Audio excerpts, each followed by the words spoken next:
Shalom Bapak Ibu dan Bro dan Sis sekalian. Salam sehat, salam sukacita. Dan dalam masa tahun baru ini, saya tidak lupa saya ucapkan selamat tahun baru. Hari ini tanggal 2 Januari 2023, bertemu lagi bersama saya Bro Dwi dalam RHPS, Renungan Pembawa Sukacita. Hari ini saya mengajak Bapak Ibu, Bro dan Sis semua, sejenak kita merenungkan sabda Tuhan yang saya ambil dari Injil Yohanes pasal 1 ayat 19 sampai 28. Dalam perikop kesaksian Yohanes tentang dirinya.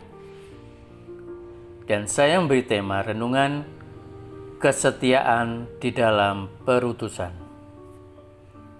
Bro dan Sis sekalian, ada ayat yang menarik bagi saya, yaitu ayat 19 sampai 20 yang berbunyi, "Dan inilah kesaksian Yohanes ketika orang Yahudi dari Yerusalem mengutus beberapa imam dan orang-orang Lewi kepadanya untuk menanyakan dia, 'Siapakah engkau?' Ia mengaku dan tidak berdusta. Katanya, 'Aku bukan Mesias.'" Bapak, Ibu, dan Bro Sis sekalian, menjadi populer adalah impian hampir semua orang. Karena popularitas adalah sesuatu yang dianggap mampu memberikan berbagai kenyamanan, sehingga harus diraih dengan cara apapun. Tetapi bagi Yohanes Pembaptis, menjadi populer bukanlah tujuan hidupnya. Tujuan hidupnya adalah menyerukan pertobatan dan membuka jalan bagi kedatangan Mesias. Apa yang dilakukan Yohanes Pembaptis membuat dirinya makin dikenal banyak orang.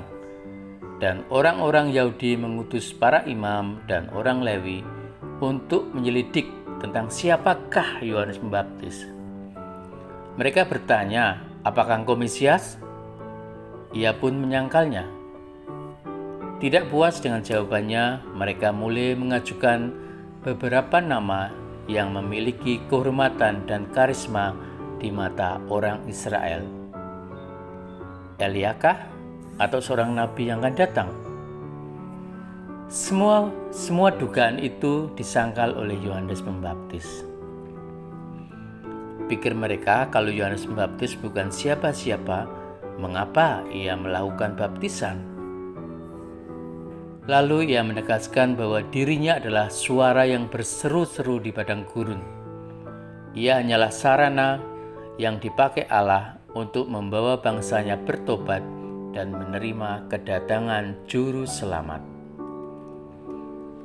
Bro dan Sis sekalian, sebenarnya situasi saat itu memungkinkan bagi Yohanes Pembaptis meraih popularitas.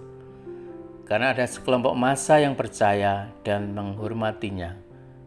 Namun bukan itu yang Yohanes lakukan. Ia tetap menempatkan Yesus sebagai inti pemberitaannya. Di sini Yohanes adalah pewarta, bukan yang diwartakan, dan Yohanes setia kepada jalan perutusannya. Bapak, Ibu, Bro dan Sis, kita masing-masing juga diutus untuk mewartakan sabda Tuhan kepada semua orang. Dan hari ini kita belajar dari Santo Yohanes Pembaptis tentang kesetiaan atau komitmen akan jalan perutusan kita masing-masing.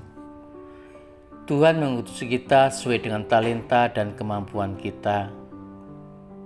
Kesetiaan dalam menanggapi jalan perutusan kita itu harus juga diimbangi dengan kerendahan hati.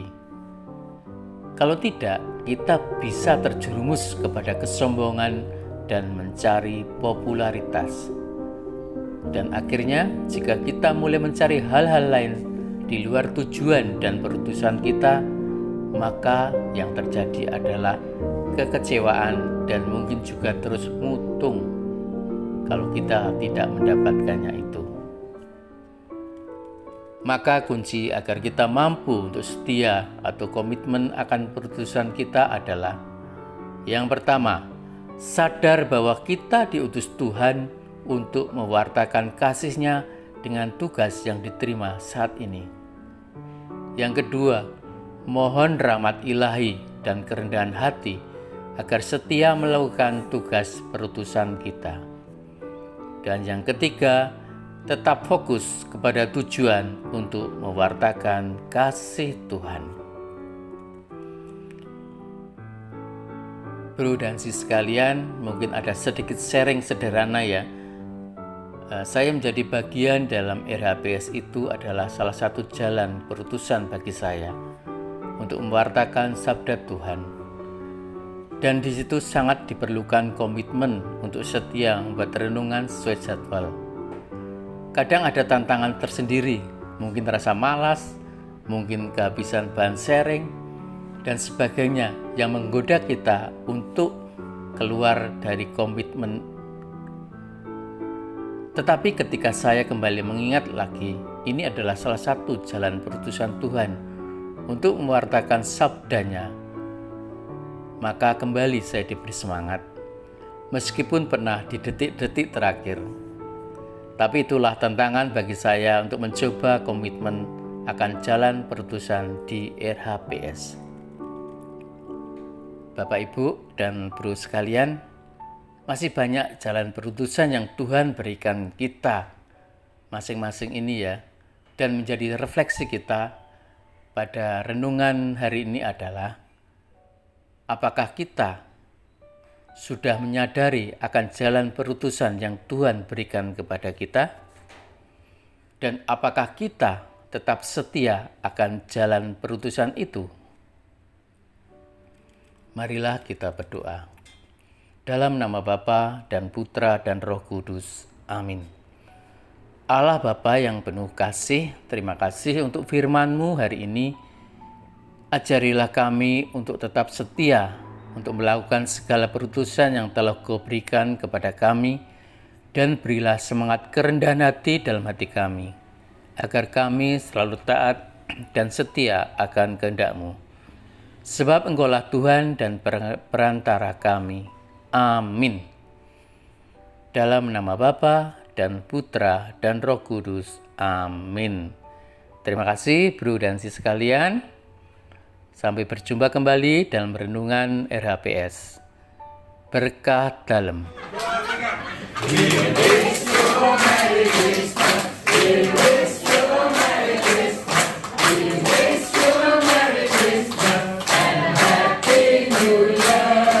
Kami tim RHPS mengucapkan selamat